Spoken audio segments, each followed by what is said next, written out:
Sir what is 30A? 30A Bharat के संविधान में एक ऐसी धारा है,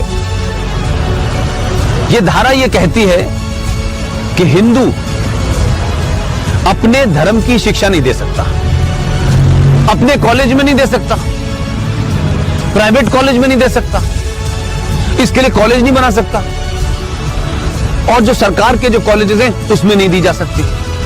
लेकिन एक धारा है 30, वो 30 धारा मुसलमानों को इस बात की इजाजत देती है कि वो अपनी मजहब की शिक्षा के लिए कॉलेज खोल सकते हैं, वो मदरसे चला सकते हैं, क्रिश्चियन अपने मदरसे चला सकते हैं, स्कूल इंस्टीट्यूशन चला सकते हैं जहां वो अपने मजहब की शिक्षा दे सकते हैं। मेरा सवाल यह है, क्या संविधान के निर्माताओं को इस बात का बोध नहीं था कि सिम्मी जी, अगर आप अपने धर्म की शिक्षा आपको नहीं मिलेगी तो आप में संस्कार कहां से आएंगे, आप में फेथ कहां से आएगा, आप वेद क्या हैं, पुराण क्या है, कैसे जानेंगे अगर आपसे कहा जाए आपको यह नहीं पढ़ना है।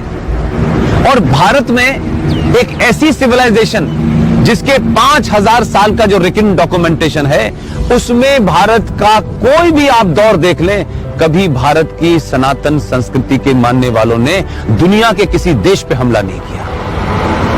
यह शब्द बलात्कार हमारी संस्कृति का हिस्सा नहीं था। ये घूंघट इसलिए नहीं था कि हमारे यहां था, हमको गलत नैरेटिव दिया गया। ये भारत के अंदर जब मुगल शासक आए, उनका एक ही एजेंडा था कि जितने गैर मुस्लिम औरतें हैं उनका रेप करके उनकी नस्लों को सुधारना है। ये बलात्कार शब्द हमारे साहित्य का हिस्सा नहीं था, ये तलाक शब्द हमारे साहित्य का हिस्सा नहीं था। हमारी परंपरा और संस्कृति में 7 फेरे जीवन भर के लिए जाते हैं। इस्लाम में शादी is a contract between 2 people, it's a business. आपने शादी मुझसे की और शादी करने के कुछ दिन के बाद आपको लगा कि मैं रहना नहीं चाहती, तो बिजनेस कॉन्ट्रैक्ट है, आपने कॉन्ट्रैक्ट कैंसिल कर दिया। तो आर्टिकल 30A भारत के संविधान से हटना चाहिए।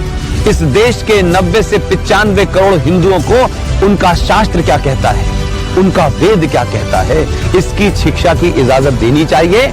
और मंदिरों के ऊपर जो हिंदू पैसा चढ़ाते हैं, यह भी एक लॉ है जो नहीं पता देश को।